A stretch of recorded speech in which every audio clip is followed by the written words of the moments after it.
Siamo arrivati alla 16ª edizione di Calice di Stelle, Sennori, una cittadina che sposa le sue tradizioni enogastronomiche e le metterà a disposizione di tutti coloro i quali vorranno venire qua il prossimo 10 agosto. Ne parliamo col primo cittadino, Nicola Sasso. Sì, Calice di Stelle è giunta appunto alla 16ª edizione, come ogni anno si ripeterà quello che sono la promozione dei nostri vini, dei nostri prodotti enogastronomici e quello che sarà l'allestimento così in un grande palcoscenico del centro storico di Sennori, dove verranno promosse le nostre eccellenze, i nostri vini, i nostri dolci e soprattutto i nostri prodotti e le nostre tradizioni. Passione, tradizione, colori, cultura, insomma tutti gli ingredienti giusti per far capire ai turisti, quelli che arriveranno e non solo, ma anche agli indigeni, parlo dei sassaresi, insomma di tutti coloro i quali avranno il piacere di degustare i vostri vini, che non è solo Calice di Stelle, Sennori vive queste situazioni tutto un anno.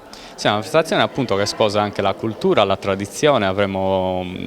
per esempio la mostra del nostro bellissimo costume sardo con tutte le sue versioni, avremo l'intreccio, il ricamo, avremo la promozione, la lavorazione dei dolci, del pane, insomma quello che praticamente sono le tradizioni del paese verranno appunto messe in mostra in quella che è la manifestazione, diciamo, più importante e più partecipata del comune di Sennori.